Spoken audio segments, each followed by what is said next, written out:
The Forgotten Monsters. History's most horrific serial killers you've never heard about. Imagine the most twisted human minds from history. Now realize the ones you're thinking of are just the tip of a blood-soaked iceberg. The serial killers who fill our modern headlines pale in comparison to the nightmare figures who stalk the shadows of history, their names deliberately erased from our collective memory.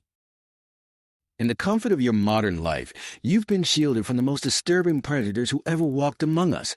These weren't just killers. They were innovators of pain, architects of suffering, whose methods would make even the most hardened criminal investigator vomit at the crime scene. Let me introduce you to Peter Kürten, the vampire of Dusseldorf, a man whose depravity transcended simple murder. In the late 1920s, Kürten stalked the streets of Germany, not just killing, but experiencing sexual pleasure from drinking the blood of his victims. Court records reveal how he would stab children with scissors, then position his face to catch the spurting blood directly in his mouth. The taste, he told psychiatrists, gave me more satisfaction than any sexual act ever could. What's even more disturbing?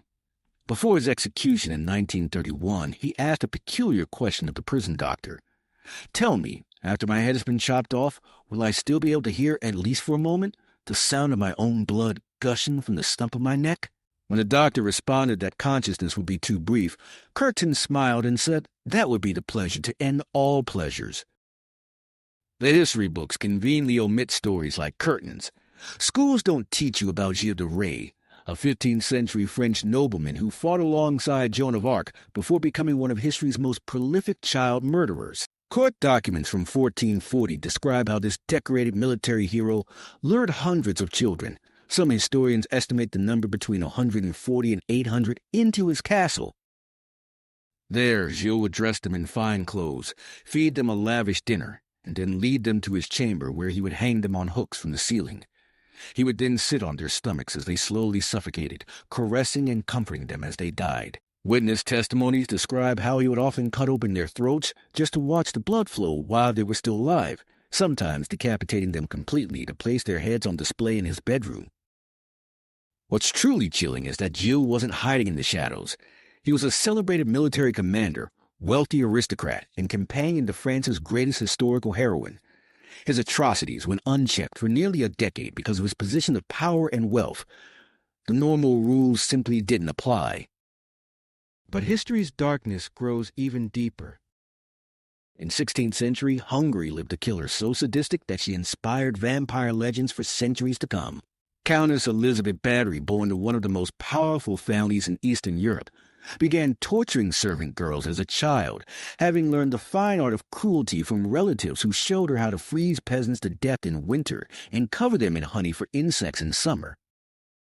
As she aged, her methods evolved to include specially designed cages too small for human bodies, forcing victims into impossible positions until their joints dislocated.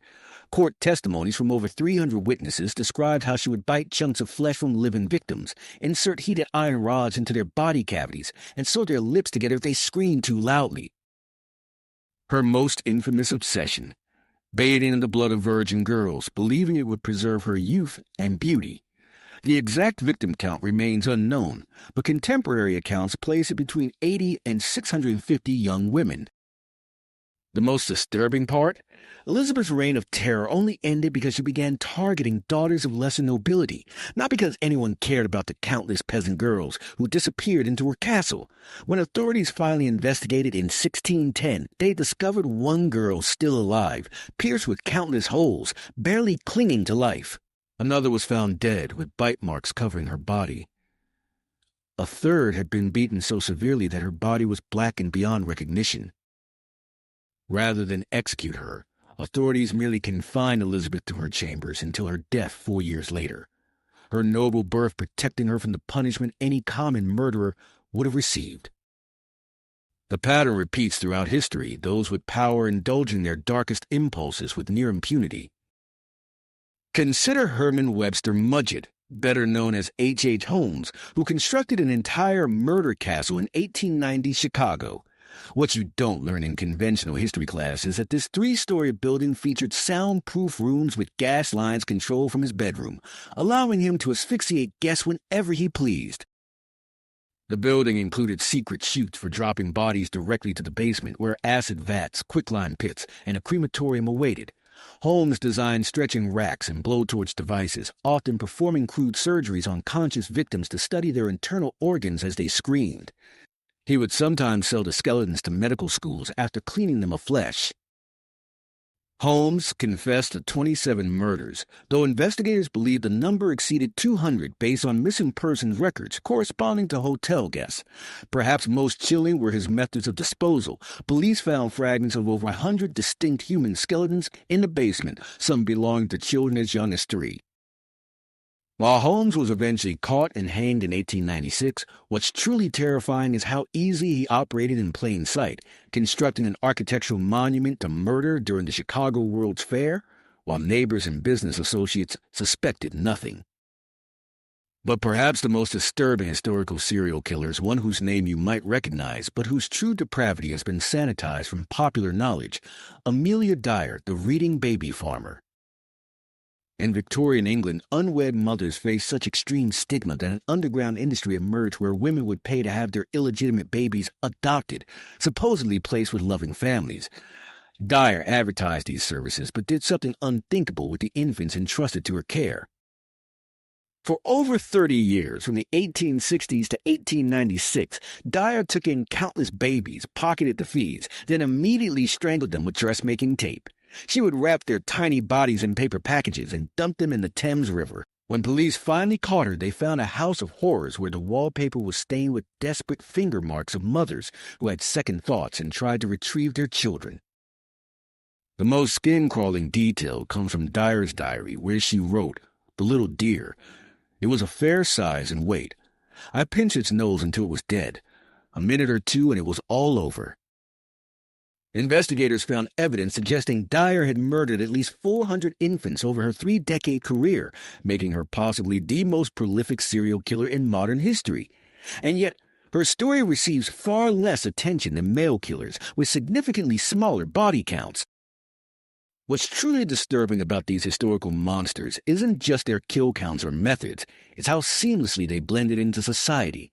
They weren't lurking in forests or abandoned buildings. They were respected nobles, successful businessmen, trusted caregivers, and celebrated military heroes. They operated in plain sight because no one wanted to believe such evil could exist among them. Their stories reveal an uncomfortable truth. The most dangerous predators aren't the obvious monsters, but those who maintain a facade of normalcy while constructing elaborate systems to facilitate their depravity. The aristocrats who could torture servants without consequence. The businessmen whose wealth allowed them to build literal murder factories. The caregivers whose professional reputations shielded them from scrutiny. These historical killers didn't just murder individuals. They exploited societal blind spots, preying on victims whose disappearances wouldn't raise alarms: the poor, the marginalized, those without power or voice. Which forces us to ask an uncomfortable question. Who are today's invisible victims? What modern power structures might be shielding contemporary monsters? And how many current predators operate in plain sight, protected by our collective unwillingness to see the darkness hiding behind respectable facades? History's greatest horrors weren't committed by obvious monsters, but by those who understood that with enough power, wealth, or social standing, they could indulge their darkest impulses while the world looked away. That is the most terrifying lesson these forgotten killers teach us.